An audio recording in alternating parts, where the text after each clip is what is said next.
안녕하십니까? 네. 오늘 요한복음 제11강 말씀의 제목은 정죄하지 않으시는 예수님입니다. 요절은 8장 11절입니다. 같이 한번 읽어보겠습니다. 시작. 대답하되 주여 없나이다. 예수께서 이르시되 나도 너를 정죄하지 아니하노니 가서 다시는 죄를 범하지 말라. 하나님 아버지, 이 시간 저희들 이렇게 예배 가운데 나오게 하셔서 감사합니다. 우리 여러 곳에 흩어져 있는데 이렇게 말씀에 집중할 수 있는 마음을 허락해 주시고 하나님의 세미한 음성을 듣는 귀한 시간이 되게 도와주십시오. 성령께서 우리 모두의 심령에 함께해 주십시오. 예수님 이름으로 기도했습니다. 아멘.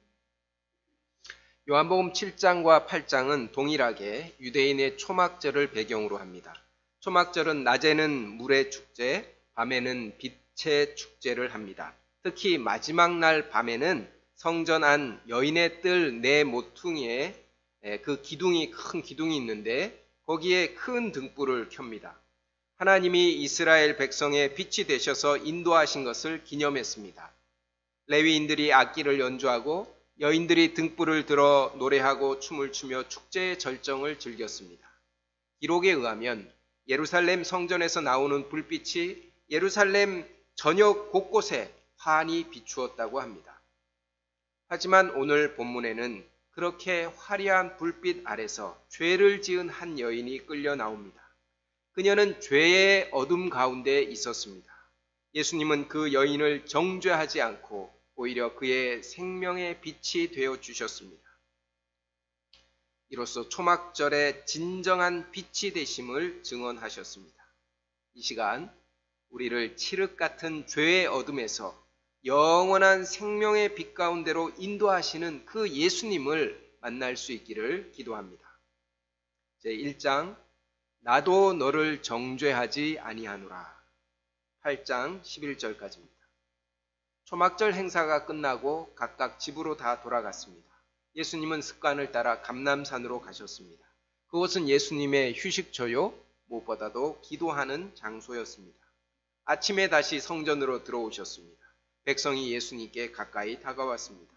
그들은 전날 행사로 피곤할 터인데도 성전을 찾았고 예수님께 다가와 하나님의 말씀 듣기를 원했습니다. 거룩한 소원을 가진 경건한 사람들입니다. 예수님은 앉으셔서 그들을 가르치셨습니다. 예수님의 삶의 중심에는 기도하는 것과 말씀 전하는 것이 있었습니다. 사람들은 잠자는 시간 빼고 온종일 물질적인 것, 특히 돈 생각으로 온통 시간과 에너지를 소비합니다. 땅에서의 삶에 관심이 집중되어 있습니다. 예수님은 이러한 우리의 생각과 관심을 하나님과 하나님의 말씀으로 이끌어 주시는 목자이십니다. 하지만 당시 백성의 목자인 서기관들과 바리새인들은 예수님의 이 목자의 삶과는 거리가 너무 멀었습니다. 3절부터 5절까지를 우리 형제들이 읽겠습니다. 시작. 서기관들과 바리새인들이 음행 중에 잡힌 여자를 끌고 와서 가운데 세우고 예수께 말하되 선생이여 이 여자가 간음하다가 현장에서 잡혔나이다. 모세는 율법에 이러한 여자를 돌로 치라 명하였거니와 성생은 어떻게 말하겠나이까? 그들은 음행 중에 잡힌 여자를 성전으로 끌고 들어와서 가운데 세웠습니다. 사도 요한은 요한복음에서 여자들을 참 많이 등장시키는 것 같습니다. 2장에서는 어머니 마리아, 또 4장에서는 사마리아 여자, 그리고 오늘 8장에서는 가늠하다 현장에서 잡힌 여자, 또 11장에는 마르다와 마리아 자매, 또 12장에는 향유 옥합을 깨트려 드린 마리아, 그리고 20장에는 부활의 첫 증인 막달라 마리아입니다. 여인들의 인격과 권리가 무시당하던 고대 사회에서 이는 매우 특별한 기록입니다. 사도 요한은 예수 그리스도 안에서 여인들의 본래 가치가 회복되는 것을 매우 인상 깊게 보았던 것 같습니다. 그런데 본문의 여자는 음행 중에 간음하다가 현장에서 잡혔습니다. 이 최근에 한강에서 실종된 한 청년의 죽음을 놓고 여러 가지 이렇게 억측들이 난무합니다. 팩트가 무엇인지 알기가 그렇게 어려운 것입니다. 그런데 이 여자는 현행범입니다. 그가 간음했다는 이 팩트는 부정할 수가 없이 명백합니다. 우리는 여기서 간음에 대하여서 조금 더 생각해 보고자 합니다. 간음은 혼인 관계를 벗어난 성관계를 의미합니다. 주로는 결혼한 사람이 배우자가 아닌 상대와 맺는 성관계입니다. 오늘날 사람들은 간음을 죄로 여기지 않으려고 합니다. 이제는 간음이 형법상 죄가 되지 않습니다. 부부가 되었지만 서로 애인을 만들어서 즐기는 시대가 되어 갑니다.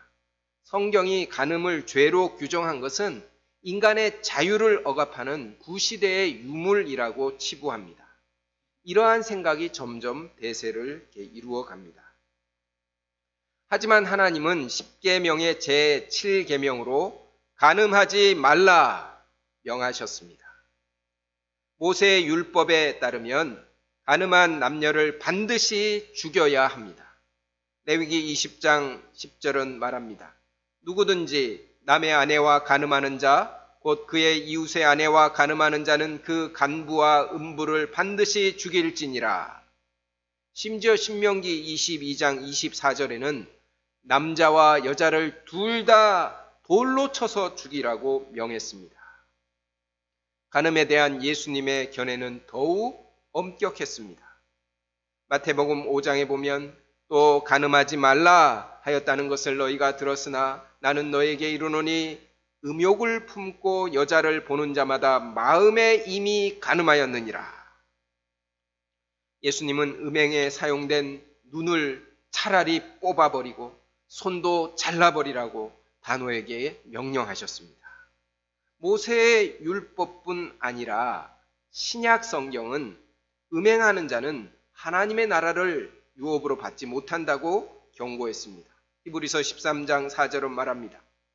모든 사람은 결혼을 귀히 여기고 심소를 더럽히지 않게 하라. 음행하는 자들과 간음하는 자들을 하나님이 심판하시리라. 요한계시록 21장 8절도 음행하는 자는 불과 유황으로 타는 못에 던져지는 둘째 사망을 당할 것이라고 경고했습니다. 사람이 간음을 죄가 아니라고 아무리 주장해도 성경은 처음부터 끝까지 간음을 심각한 죄로 심판합니다.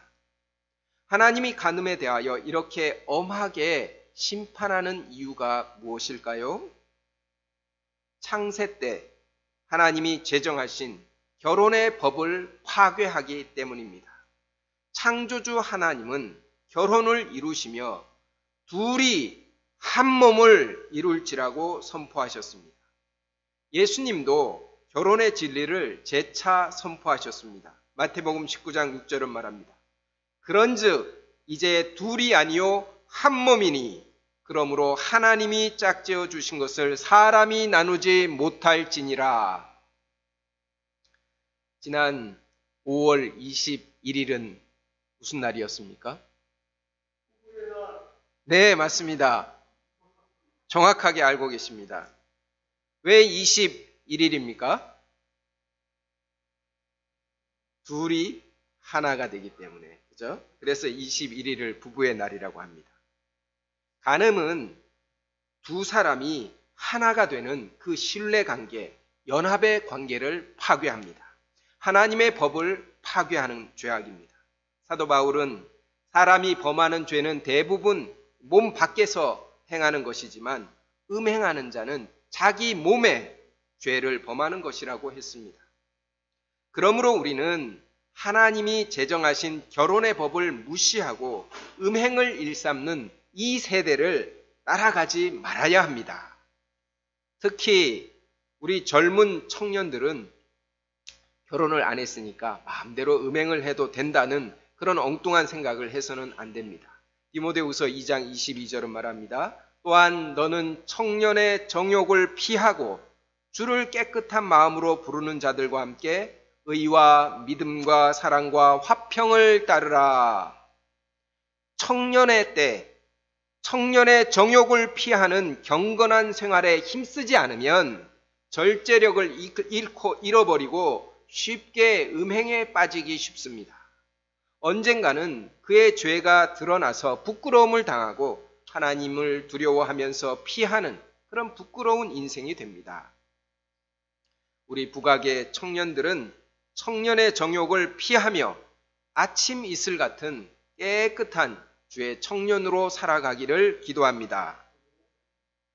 5절과 6절을 보면 서기관들과 바리새인들은 모세의 율법대로 간음죄를 범한 여자를 돌로 쳐 죽여야 한다고 주장합니다. 그것이 모세 율법의 존재 의미요 목적이라고 생각하기 때문입니다. 그들이 예수님의 의견을 묻는 것은 단지 고발할 조건을 얻으려는 시험이었습니다. 로마 치하에 있었기 때문에 예수님이 모세의 율법대로 돌로 치라 이렇게 말하시면 살인 교사죄로 로마 법정에 고발하려는 그런 일종의 함정이었습니다. 그들은 양무리의 목자라고 하지만 죄 지은 여자를 이용해서 예수님을 없애려는 아주 교활한 일이때와 같았습니다. 6절 하반절부터 8절까지를 한번 읽어보겠습니다. 예수께서 몸을 굽히사부터 시작. 예수께서 몸을 굽히사 손가락으로 땅에 쓰시니 그들이 묻기를 맞이 아니하는지라. 이에 일어나 이르시되 너희 중에 죄 없는 자가 먼저 돌로 치라 하시고 다시 몸을 굽혀 손가락으로 땅에 쓰시니. 우리는 예수님이 몸을 굽혀서 손가락으로 땅에 무엇을 쓰셨을까 궁금합니다. 어떤 사람은 너 자신을 알라 이렇게 썼을 것이라고 아주 강력하게 주장합니다. 또 어떤 사람은 뭘 봐 라고 썼을 것이라고 농담합니다. 사도 요한이 기록하지 않았으니까 무엇을 쓰셨는지는 그렇게 중요하지 않은 것 같습니다. 그래도 정말 알고 싶으면 어떻게 해야 됩니까? 하나님 나라에 가서 직접 예수님께 물어보아야 합니다. 저는 예수님이 몸을 굽혀 손가락으로 땅에 쓰시는 이 행동이 모세를 통해 주신 율법의 저자가 바로 당신임을 상징적으로 나타내신 것은 아닌가라는 생각을 해봅니다. 어쨌든 예수님의 이 행동은 여자에게 쏠린 사람들의 그 무서운 정죄의 시선을 예수님께로 돌리는 그런 결과를 낳았습니다. 예수님의 한마디 말씀이 둘러선 사람들의 심장에 꽂혔습니다. 너희 중에 죄 없는 자가 먼저 돌로 치라. 예수님의 말씀은 돌을 든 사람들로 자기 자신을 돌아보게 했습니다. 나는 죄가 없는가? 나는 하늘을 우러러 한 점 부끄러움이 없는가? 예수님은 죄 없는 자만이 다른 사람에게 돌을 던질 자격이 있음을 가르치셨습니다. 모세의 율법은 가늠한 자에게 돌을 던져 죽이라고 명하고 있지만 그 참된 의미는 죄인을 죽이는 것에 목적이 있지 않습니다. 하나님이 그 죄를 얼마나 싫어하시는지 알려주는 것에 더 큰 의미가 있습니다. 율법은 죄를 깨닫게 하는 것에 목적이 있는 것입니다. 죄를 지은 자가 돌에 맞아 죽어야 한다면 세상에 살아있을 사람은 아무도 없을 것입니다. 그런데도 하나님의 말씀을 들이대면서 다른 사람들을 비판하고 정죄하는 돌을 던지는 사람이 있습니다. 그는 율법을 주신 하나님의 의도와 그의 마음을 잘못 알고 있는 것입니다. 우리는 하나님의 말씀으로 자기 자신을 돌아보기에 힘쓸 수 있기를 기도합니다. 9절 말씀을 자매님들이 읽어주겠습니다. 시작.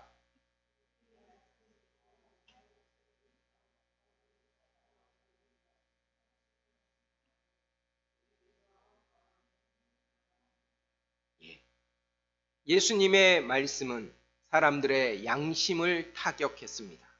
양심의 가책을 느끼고 집어들었던 큼지막한 돌을 슬그머니 내려놓았습니다. 그리고 어른으로 시작하여 젊은이까지 하나씩 하나씩 나갔습니다. 어제 밤늦도록 야동과 웹툰을 보았던 청소년이 마지막으로 자리를 떠났습니다. 오직 예수님과 여자만 남았습니다. 이를 볼 때 사람은 다 죄인이요 다른 사람을 결코 정죄할 자격이 없음을 알 수 있습니다. 우리는 서로에게 돌을 던져서는 안 됩니다.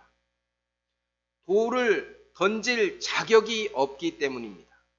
다만 불쌍히 여기고 동병상련의 아픔으로 서로 위로하는 자가 되기를 기도합니다. 예수님은 가늠하다가 현장에서 잡힌 명백한 죄인을 어떻게 하셨습니까? 10절과 11절 상반절까지를 읽어보겠습니다. 주여 없나이다까지 시작. 예수께서 일어나사 여자 외에 아무도 없는 것을 보시고 이르시되 여자여 너를 고발하던 그들이 어디 있느냐 너를 정죄한 자가 없느냐 대답하되 주여 없나이다. 첫째로 예수님은 사람의 정죄로부터 이 여자를 자유롭게 하셨습니다. 예수님은 여자에게 고발하던 자들이 어디 있는지 정죄한 자가 없는지 물으시면서 고개를 들어서 한번 확인해 보도록 도와주셨습니다. 주여 없나이다. 예수님은 아무도 이 여자를 고발하거나 정죄하지 못하게 하셨습니다. 이것은 이 여자에게만 그렇게 하시는 것이 아닙니다. 아무도 주님 앞에 서 있는 죄인에게 돌을 던질 수 없습니다. 만약 예수님이 보는 앞에서 다른 사람에게 돌을 던지려 한다면 예수님이 그를 가만히 두지 않을 것입니다. 사람들의 정죄는 무섭습니다. 아니 어떻게 그런 죄를 지을 수가 있어? 키보드 워리어, 키보드로 막 이렇게 남을 비방하는 그 사람들의 한마디 한마디는 정말 칼이 되어서 사람들의 가슴에 꽂힙니다. 연예인들은 대중의 정죄를 받고 극단적인 선택을 하는 경우가 많이 있습니다. 우리가 어떻게 사람들이 쏘는 그 정죄의 시선으로부터 자유롭게 될 수 있을까요? 예수님께 피하는 길밖에 없습니다. 예수님 안에서 사람들의 정죄는 그 자신에게로 돌아갈 뿐입니다. 누가 나를 정죄하면 반사하면 됩니다. 그들의 정죄는 나에게 타격을 줄 수 없습니다.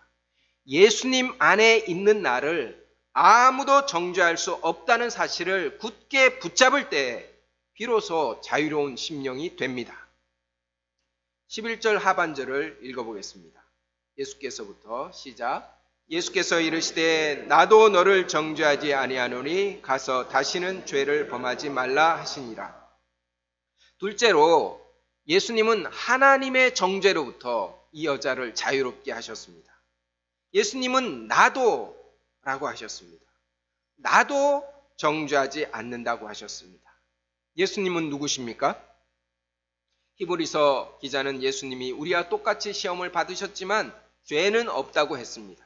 무엇보다 예수님은 요한복음 5장 22절에서 친히 증언하셨습니다. 아버지께서 아무도 심판하지 아니하시고 심판을 다 아들에게 맡기셨으니 예수님은 하나님의 아들이시요 아버지의 심판 권한을 위임받은 최후의 심판장이십니다. 최후의 심판장께서도 이 여자를 정죄하지 않겠다고 선언하셨습니다. 그의 죄를 정하고 합당한 형벌을 내리는 것을 하지 않겠다고 하셨습니다. 이는 하나님의 심판으로부터의 해방을 선언하신 것입니다. 최후의 심판장께서 불가역적인 돌이킬 수 없는 완전한 죄로부터의 자유를 선포하셨습니다. 이제 누가 감히 이 여자를 정죄하거나 고발할 수 있겠습니까? 아무도 없습니다. 하나님의 아들이 최후의 심판장이신 예수님이 죄인을 정죄하지 않고 죄로부터의 완전한 자유를 선포하신 것을 감사하고 찬송합니다. 이로써 우리는 모세 율법의 진정한 의미가 무엇인지 알 수 있습니다. 서기관과 바리새인들은 모세 율법이 사람들을 정죄하고 심판하라고 주신 것인 줄 착각했습니다. 죄인에게 돌을 던져서 죽이면 그것이 가장 공의로운 심판이 되는 줄 믿었습니다. 하지만 그렇지 않습니다. 요한복음 1장 17절은 말합니다. 율법은 모세로 말미암아 주어진 것이요 은혜와 진리는 예수 그리스도로 말미암아 온 것이라. 또 3장 17절은 말합니다.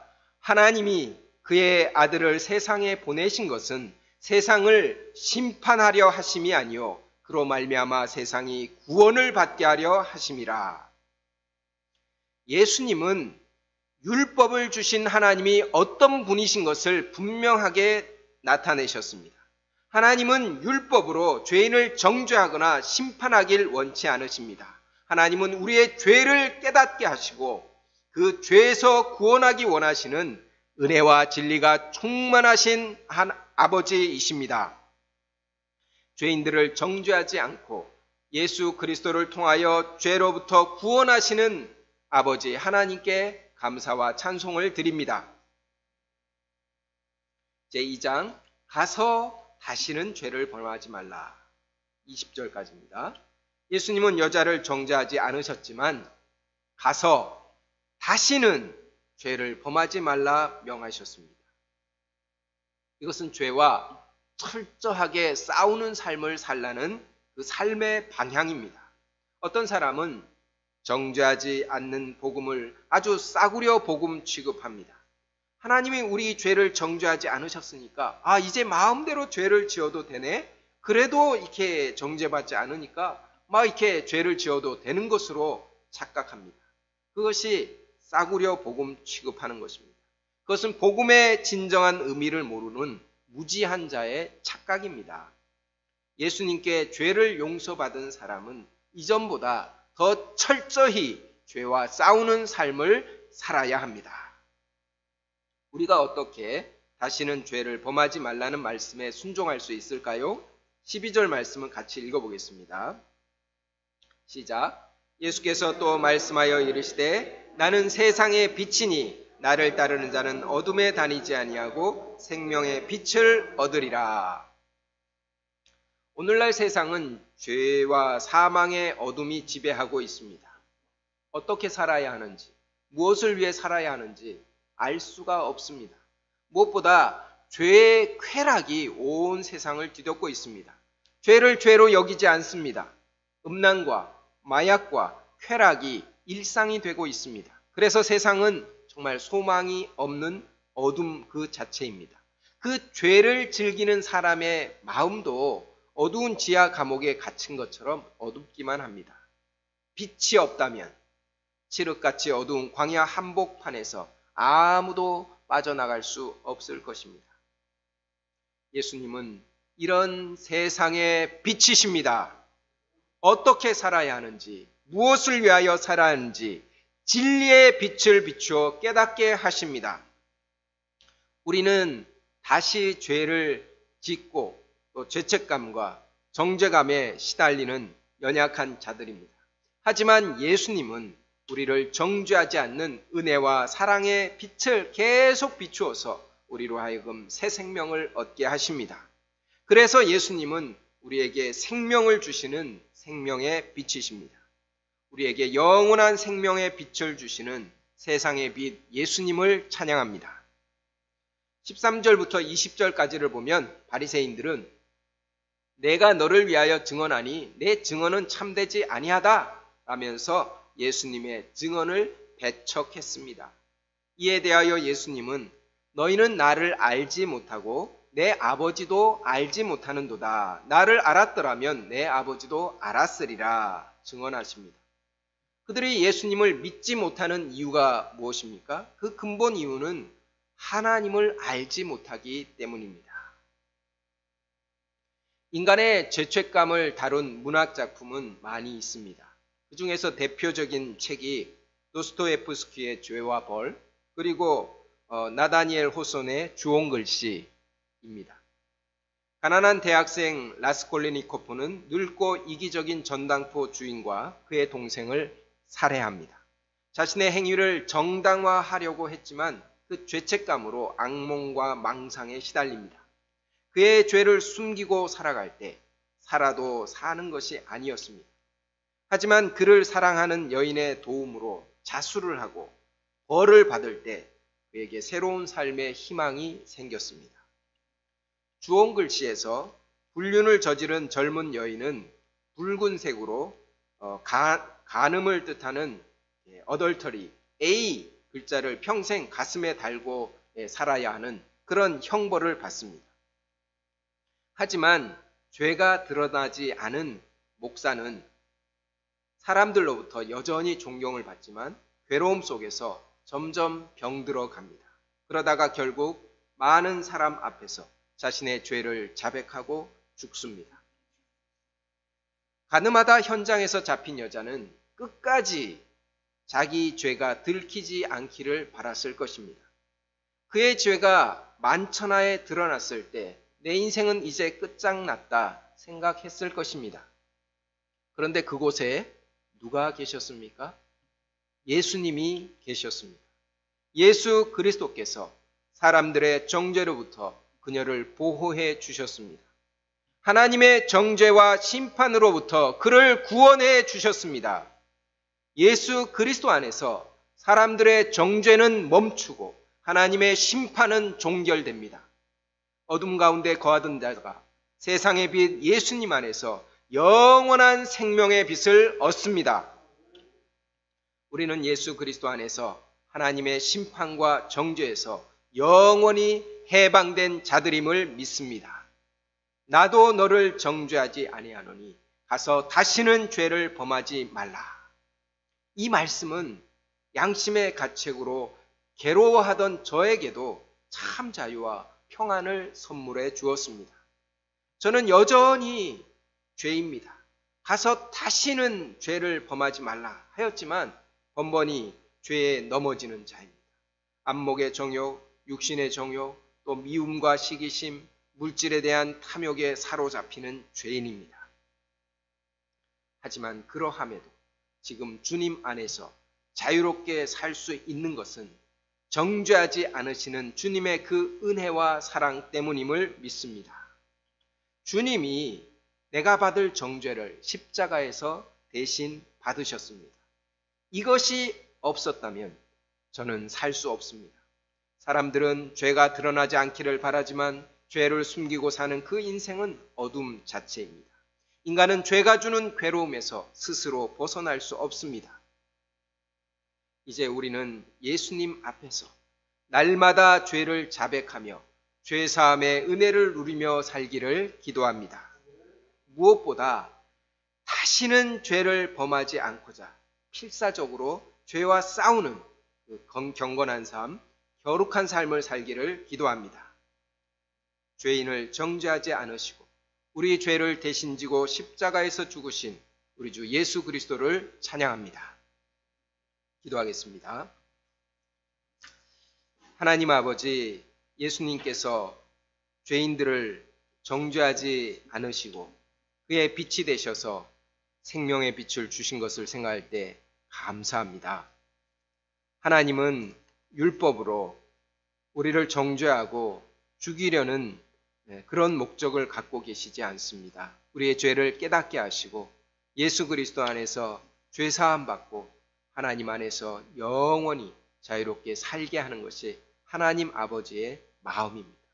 우리가 율법을 주신 하나님의 그 은혜와 사랑의 하나님을 영접하고 믿으며 그의 안에서 자유롭게 살아가게 하옵시기를 간절하게 기도합니다. 예수님 이름으로 기도했습니다. 아멘.